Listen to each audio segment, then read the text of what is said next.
নমস্কাৰ এই মুহূৰ্তত আহি পৰিছে ৰাতিপুৱাৰ কেইবাটাও গুৰুত্বপূৰ্ণ খবৰ আজি 15 ছেপ্টেম্বৰ অসমৰ লগতে ভাৰতৰ বিভিন্ন প্ৰান্তৰ পৰা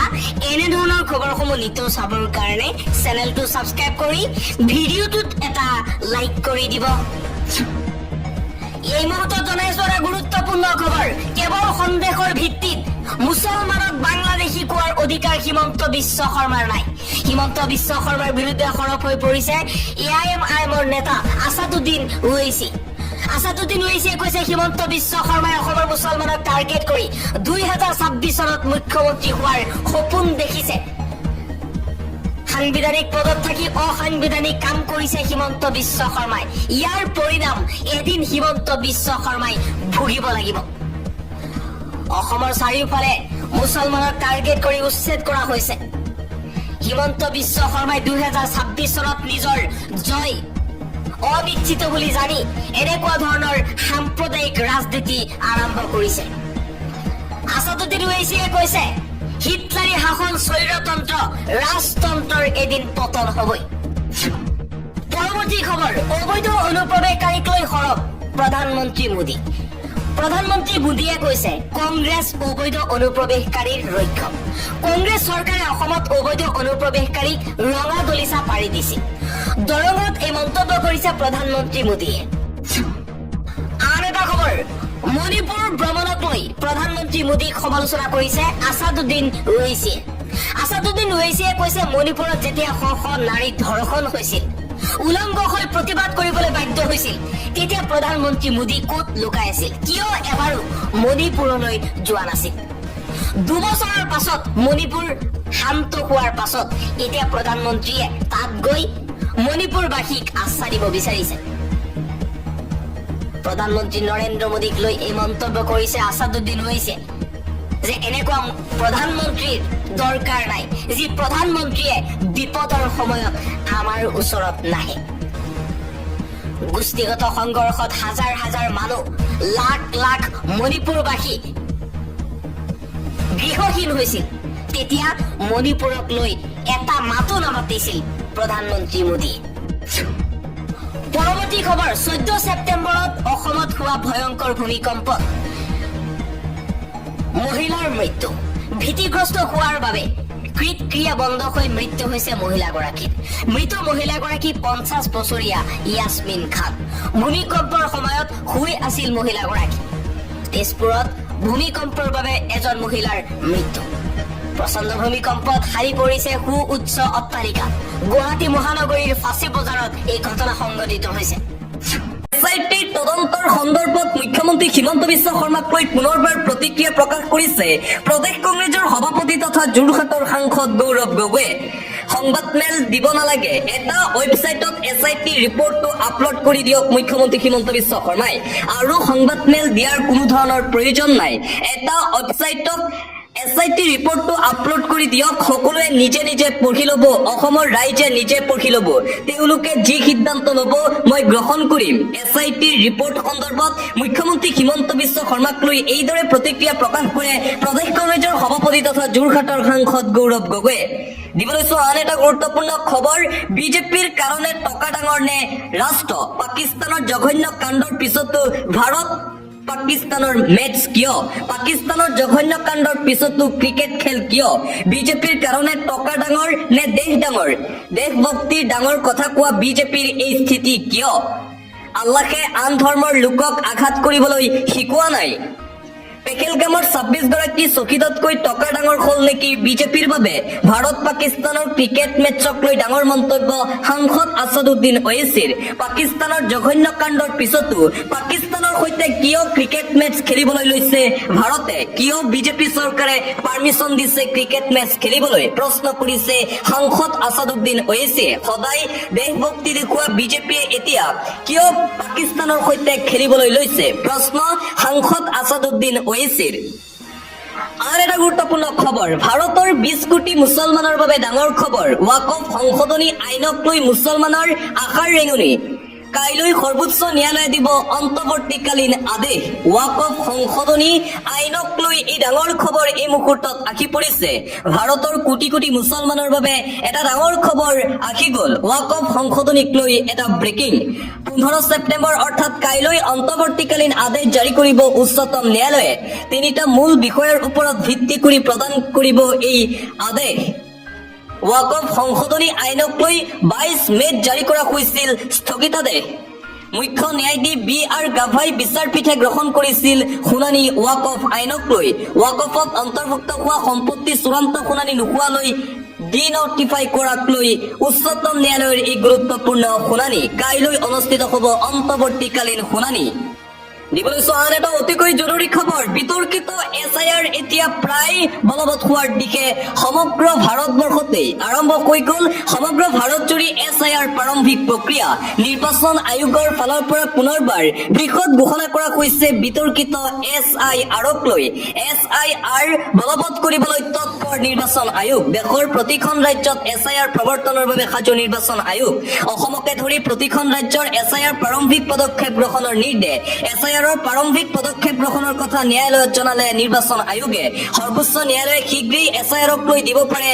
গ্ৰীণ সিগনেল বিকাৰৰ বাহিৰে সকলো ৰাজ্যলৈ পত্ৰ প্ৰেৰণ নিৰ্বাচন আয়োগৰ 26ৰ 1 জুনৰ পৰা দেশজুৰি এছআইআৰ যোগ্যতা অৰ্জনৰ প্ৰক্ৰিয়া আৰম্ভ হ'ব সমগ্ৰ দেশতে এছআইআৰ প্ৰৱৰ্তনৰ আবেদন জনাইছিল অধিবক্তাই ঐশ্বনীয়ে 15 ছেপ্টেম্বৰত এছআইআৰ প্ৰৱৰ্তনক লৈ সুপ্ৰিম কোৰ্টত গুৰুত্বপূৰ্ণ শুনানি সৰ্বোচ্চ ন্যায়ালয়ে ইংগিত দিলেই অসমত নিৰ্বাচনৰ পূৰ্বে হ'ব এছআইআৰ অসমৰ লগতে পৰ্যায়ক্ৰমে প্ৰতিখন ৰাজ্যতেই হ'ব এছআইআৰ পৰৱৰ্তী খবৰ এছিয়া কাপৰ আজি হাই ভল্টেজ মেচ বিৰোধিতা আৰু বয়কটৰ মাজতেই আজি মুখামুখি হ'ব ভাৰত আৰু চিৰবৈৰী পাকিস্তান ইণ্ডিয়া ভাৰ্চেছ পাকিস্তানৰ আজি এছিয়া কাপৰ ক্ৰিকেট মেচ এছিয়া কাপ 2025ত আজি হাই ভল্টেজ মেচ এছিয়া কাপত সুপাৰ সানডে আজি মুখামুখি হ'ব চিৰ প্ৰতিদ্বন্দ্বী ভাৰত পাকিস্তান ডুবাই আন্তঃৰাষ্ট্ৰীয় ক্ৰিকেট ষ্টেডিয়ামত অনুষ্ঠিত হ'ব এই ক্ৰিকেট মেচ ভাৰতীয় সময় অনুসৰি নিশা 8 বজাৰ পৰা অনুষ্ঠিত হ'ব এই ক্ৰিকেট মেচখন ভাৰত পাকিস্তানৰ মেচক লৈ সমগ্ৰ ভাৰতজুৰি বিতৰ্ক অব্যাহত আছে আৰু আনফালে চলি আছে ট্ৰেণ্ড ভাৰত পাকিস্তানৰ মেচ বয়কটৰ টুইটাৰত চলি আছে এই ট্ৰেণ্ড মেচক লৈ প্ৰশ্ন উত্থাপন কৰিছে পেহেলগাম আক্ৰমণৰ ভুক্তভোগীৰ আত্মীয়ই অপাৰেশ্যন সিন্দুৰৰ পাছত প্ৰথমবাৰলৈ খেলপথাৰত মুখামুখি হ'ব দুয়ো ৰাষ্ট্ৰ একাংশই বয়কটৰ আহ্বান জনাইছে ভাৰত আৰু পাকিস্তানৰ এই ক্ৰিকেট মেচখনক বিচিচিআই আৰু ভাৰতীয় দলৰ খেলুৱৈৰ বিৰুদ্ধে একাংশই উজাৰিছে ক্ষোভ বিৰোধিতাৰ মাজতেই পাকিস্তানক পৰাস্ত কৰিবলৈ সাজু হৈ পৰিছে ভাৰতীয় ক্ৰিকেট দল আন এটা গুৰুত্বপূৰ্ণ খবৰ আজিৰ পৰা 9 দিন পিছতে আৰম্ভ হ'ব নৱৰাত্ৰি 9 দিন পিছতেই দেশত হ্ৰাস পাব জিএছটি দেশবাসীলৈ প্ৰধানমন্ত্ৰী নৰেন্দ্ৰ মোদীৰ উপহাৰ আৰু মাত্ৰ 9টা দিন বাকী আছে 9টা দিনৰ পিছতেই ভাল খবৰ সমগ্ৰ দেশবাসীলৈ প্ৰধানমন্ত্ৰী নৰেন্দ্ৰ মোদীৰ নৱৰাত্ৰিৰ উপহাৰ 9 দিন পিছতেই সমগ্ৰ ভাৰতত হ্ৰাস পাব জিএছটি জীৱনদায়িনী ঔষধতো হ্ৰাস পাব জিএছটি বহুকেইটা সামগ্ৰীত হ্ৰাস পাব জিএছটি মটৰচাইকেল কিনিবলৈ ৰৈ থকা সকলৰ বাবেও ভাল খবৰ আহি পৰিছে কাপোৰ জোতা গাড়ী এয়াৰ কণ্ডিচনাৰৰ দাম হ্ৰাস পাব বিলুপ্ত হ'ব 12 আৰু 18% স্লেব মোদীৰ ফালৰ পৰা এই ঘোষণা 22 ছেপ্টেম্বৰৰ পৰা কাৰ্যকৰী হ'ব এই নতুন নিৰিখ 4 তৰপীয়া জিএছটি ব্যৱস্থাৰ পৰিৱৰ্তে থাকিব 2 তৰপীয়া জিএছটি ব্যৱস্থা দাম কমিব পেকেট গাখীৰ পনীৰ বাটাৰ ঘিউ ভাৰতীয় ব্ৰেডৰ জীৱনদায়িনী ঔষধৰ ক্ষেত্ৰতো হ্ৰাস পাব জিএছটি 33 বিধ জীৱনদায়িনী ঔষধৰ জিএছটি শূন্য হ'ব বুলি ঘোষণা মোদীৰ যুৱতী মহিলাসকলৰ বাবে ভাল খবৰ দাম কমিব প্ৰসাধন সামগ্ৰীৰ চুলিত ঘঁহা তেল শ্বেম্পু ইত্যাদিৰ দাম কমিব টুথপেষ্ট সেভিং ক্ৰীম টুথব্ৰাছৰো দাম কমিব নমকিন ভুজিয়া মিক্সাৰ পেন্সিল শাৰ্পনাৰ ক্ৰিঞ্চ নোটবুক ট্ৰেক্টৰৰ টায়াৰ পাৰ্টছ ট্ৰেক্টৰ জৈৱ কীটনাশকৰ দাম কমিব ব্যক্তিগত স্বাস্থ্য আৰু জীৱন বীমাটো শূন্য হ'ব জিএছটি মোবাইল টিভি ৱাশ্বিং মেচিন এচি গাড়ীৰ দাম কমিব অটোমোবাইল পাৰ্টছ সিমেন্ট মনিটৰ প্ৰজেক্টৰৰ দাম কমিব ইয়াৰ বিপৰীতে গুটখা সিগাৰেট পান মছলা বিলাসী বাহনৰ বাঢ়িব দাম ফলৰহ ব্যক্তিগত হেলিকপ্টাৰৰ GST 40% বৃদ্ধি আজিৰ পৰা মাত্ৰ 9 দিনৰ পিছতেই আৰম্ভ হ'ব নৱৰাত্ৰি দিবলৈ চোৱা আন এটা অতিকৈ গুৰুত্বপূৰ্ণ খবৰ পঞ্চায়ত সদস্যসকলৰ বাবে কঠোৰ নিৰ্দেশ ৰাইজৰ কামত ল'ব নোৱাৰিব 1 টকাও অফিচৰ কামত আনিব নোৱাৰিব পত্নী বা স্বামী আহি গ'ল পঞ্চায়ত সদস্যসকলৰ বাবে কঠোৰ নীতি নিৰ্দেশনা ৰাইজৰ কামৰ নামত ল'ব নোৱাৰিব 1 টকাও 1 টকাৰো লেনদেন কৰিব নোৱাৰিব অফিচৰ কামত আনিব নোৱাৰিব পত্নী বা স্বামীক সদস্য পত্নীৰ সৈতে পঞ্চায়ত অফিচত বহি থাকিব নোৱাৰিব স্বামী ৰাইজৰ কামত কৰিব নোৱাৰিব 1 টকাৰো লেনদেন যদি কৰে তেন্তে বিপদ নিশ্চিত সদস্যৰ বাহিৰে পৰিয়ালৰ কোনো লোক থাকিব নোৱাৰিব পঞ্চায়ত কাৰ্যালয়ত জনতাৰ কাম সদস্যই নিজেই কৰি দিব লাগিব কঠোৰ নীতি নিৰ্দেশনা জাৰি পৰিয়ালৰ কোনো লোকে কৰিব নোৱাৰিব হস্তক্ষেপ পঞ্চায়তৰ কামত সকলো পঞ্চায়তৰ সদস্যলৈ জৰুৰী নীতি নিৰ্দেশনা জাৰি কৰা হৈছে স্বামীসকলে পত্নীৰ কামত আহি হস্তক্ষেপ কৰিবহি নোৱাৰিব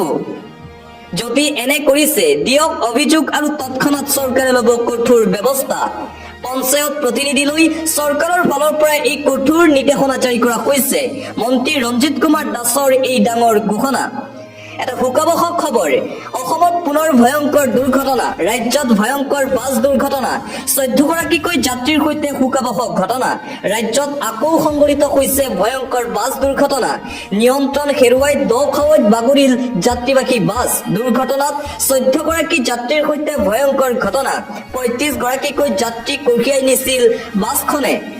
টিয়কৰ বাদলি পুখুৰীত দুৰ্ঘটনাগ্ৰস্ত 900 বাছ আহত 14 গৰাকী ব্যক্তি চিকিৎসালয়ত ভৰ্তি নাগালেণ্ডৰ লংডিঙৰ পৰা ডিমাপুৰ অভিমুখে আছিল বাছখন ৰাজ্যত আকৌ ভয়ংকৰ বাছ দুৰ্ঘটনা সংঘটিত হৈছে আন এটা ভাল খবৰ প্ৰধানমন্ত্ৰীৰ অসম ভ্ৰমণৰ সময়তেই ভাল খবৰ প্ৰধানমন্ত্ৰীৰ অসম ভ্ৰমণৰ সময়তেই 40 লাখ মহিলালৈ ডাঙৰ খবৰ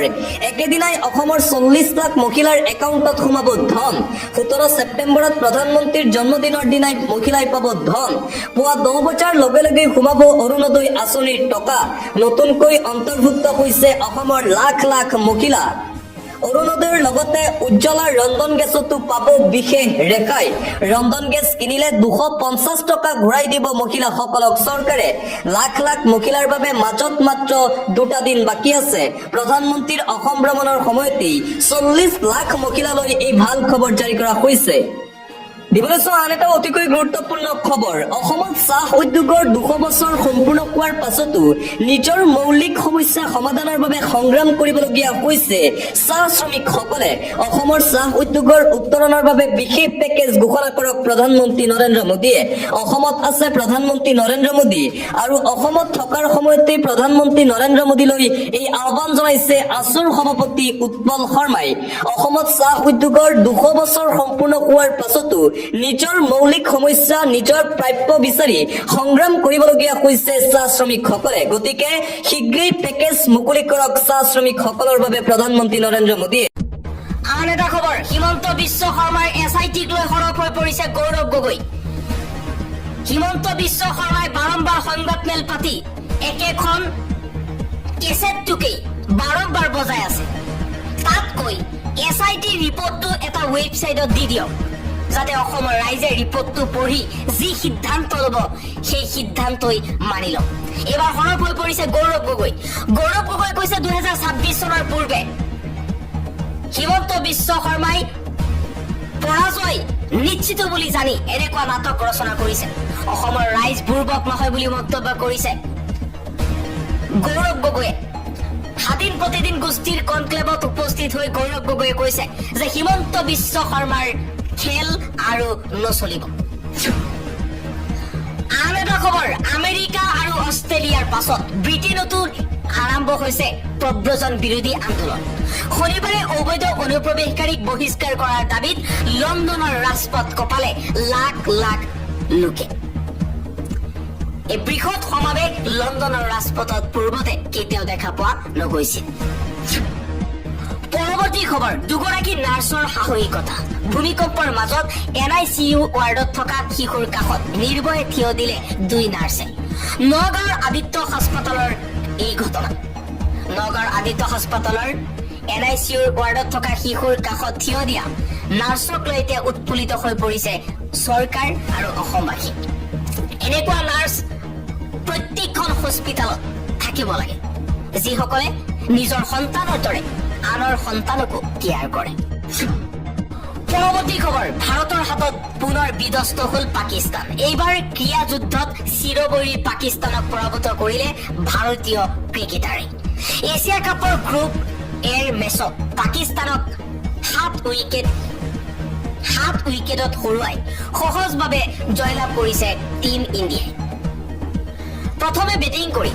20 অভাৰত 127 ৰান কৰিছিল। 9 উইকেট হেৰুৱাই 127 ৰান কৰিছিল পাকিস্তানে। কিন্তু ভাৰতে 15 অভাৰ 5 বলত 131 ৰান কৰি 3টা উইকেট হেৰুৱাই 7 উইকেটত জয়লাভ কৰিছে ভাৰতে। পৰৱৰ্তী খবৰ, কংগ্ৰেছে অসমক উগ্ৰবাদ, হিংসা, বিবাদ আৰু বিচ্ছিন্নতাবাদ দিছিল। কংগ্ৰেছৰ বিৰুদ্ধে সৰব হৈ প্ৰধানমন্ত্ৰী মোদীয়ে এই মন্তব্য কৰিছে। কৃষকৰ বাঁহ চৰকাৰে নিজে ক্ৰয় কৰিব। কংগ্ৰেছ চৰকাৰে বাঁহ কটাৰ বাবে মানুহক জেললৈ পঠিয়াইছিল। নুমলীগড়ত কংগ্ৰেছক কঠোৰ সমালোচনা প্ৰধানমন্ত্ৰী মোদীৰ। দুৰ্গা পূজাৰ প্ৰাক্ষণত 18,531 কোটি টকাৰ উপহাৰ লৈ অসমত প্ৰধানমন্ত্ৰী মোদী। মংগলদৈৰ পৰা নুমলীগড়ৰ পৰা অসমবাসীক কোটি টকীয়া প্ৰকল্প উপহাৰ দিলে। নুমলীগড়ত প্ৰধানমন্ত্ৰী মোদীয়ে মুকলি কৰিলে জৈৱ শোধনাগাৰ। 5,000 কোটি টকাৰে নিৰ্মাণ কৰা হৈছে জৈৱ শোধনাগাৰটো। আন এটা খবৰ, শিৱসাগৰত ONGCৰ তেল খাদত ভয়ংকৰ অগ্নিকাণ্ড। ONGCৰ তেল খাদত ভয়ংকৰ অগ্নিকাণ্ড সংঘটিত হৈছে। শিৱসাগৰৰ বকতা, কৰঙা, লাই পালেঙত এই ভয়ংকৰ অগ্নিকাণ্ডৰ ঘটনা। বিতৰ্কিত প্ৰতিষ্ঠান SK পেট্ৰই খনন চলাই থকা ৰিগত এই ভয়ংকৰ অগ্নিকাণ্ড সংঘটিত হৈছে। SK পেট্ৰৰ 335 নম্বৰ ৰিগত জুইৰ সূত্ৰপাত। বহু কেইখন অগ্নি নিৰ্বাপক বাহনৰ দ্বাৰা জুই নিৰ্বাপনৰ চেষ্টা চলাইছে। পৰৱৰ্তী খবৰ, নেপালৰ দায়িত্ব গ্ৰহণ কৰিয়েই ডাঙৰ ঘোষণা কৰিলে প্ৰধানমন্ত্ৰী সুশীলা কাৰ্কি। ভাৰতৰ সৈতে বিশেষ সম্পৰ্ক আছে সুশীলা কাৰ্কিৰ। প্ৰধানমন্ত্ৰীৰ দায়িত্ব গ্ৰহণ কৰিয়েই নেপালত জেন জেড আন্দোলনত মৃত্যু হোৱা যুৱক যুৱতীসকলক শ্বহীদ মৰ্যাদা দি ডাঙৰ ঘোষণা কৰিছে সুশীলা কাৰ্কিয়ে। প্ৰধানমন্ত্ৰী কাৰ্কিয়ে কৈছে, যোৱা 8 ছেপ্টেম্বৰত নেপালত বিক্ষিপ্ত ঘটনাত মৃত্যু হোৱা যুৱক যুৱতীসকলক শ্বহীদ ঘোষণা কৰা হ'ব আৰু তেওঁলোকৰ প্ৰত্যেকটো পৰিয়ালকে 10 লাখ টকাকৈ এককালীন সাহায্য প্ৰদান কৰা হ'ব। আহতসকলৰো চিকিৎসা ব্যয় চৰকাৰে বহন কৰিব আৰু তেওঁলোককো ক্ষতিপূৰণ দিয়া হ'ব। কাঠমাণ্ডুৰ পৰা অন্যান্য জিলালৈ মৃতদেহ স্থানান্তৰৰ ব্যৱস্থা কৰিব চৰকাৰে। পৰৱৰ্তী খবৰ, মুখ্যমন্ত্ৰী হিমন্ত বিশ্ব শৰ্মাৰ পৰিয়ালত আছে বিদেশী। বিদেশীৰ প্ৰসংগক লৈ এবাৰ সৰব হৈ পৰিছে গৌৰৱ গগৈ। গৌৰৱ গগৈয়ে কৈছে, মই শুনামতে হিমন্ত বিশ্ব শৰ্মাৰ পৰিয়ালত বিদেশী নাগৰিক আছে। মুখ্যমন্ত্ৰীৰ পৰিয়ালত কোন বিদেশী আছে তেওঁ তথ্য ৰাজহুৱা কৰক। ৰাইজে জানিব বিচাৰে। বহু অসমীয়া এতিয়াও বিদেশত আছে, ভাৰতীয় নাগৰিকত্ব গ্ৰহণ কৰিছে, কিন্তু তেওঁলোক অসমীয়া নহয় নেকি? মুখ্যমন্ত্ৰীয়ে নিজে এখন ডাঙৰ জাল পাতিছে আৰু তাত নিজৰ ভৰি দুখন সুমুৱাই দিছে। আন এটা খবৰ, SITক লৈ সৰব হৈ পৰিছে গৌৰৱ গগৈ। গৌৰৱ গগৈয়ে কৈছে, সংবাদ মেল দিব নালাগে, এটা ৱেবছাইটত SITৰ ৰিপৰ্টটো আপলোড কৰি দিয়ক। অসমৰ ৰাইজে নিজে পঢ়ি ল'ব, তেওঁলোকে যি সিদ্ধান্ত ল'ব মই গ্ৰহণ কৰিম বুলি মন্তব্য কৰিছে সাংসদ গৌৰৱ গগৈ। গৌৰৱ গগৈয়ে কৈছে, 2026 চনৰ আগত হিমন্ত বিশ্ব শৰ্মাই এখন নাটক ৰচনা কৰিব বিচাৰিছে। ভোট লাভৰ বাবে গাদী দখল কৰিবলৈ হিমন্ত বিশ্ব শৰ্মাই আবুল তাবুল বকিবলৈ আৰম্ভ কৰিছে বুলি মন্তব্য কৰিছে গৌৰৱ গগৈ।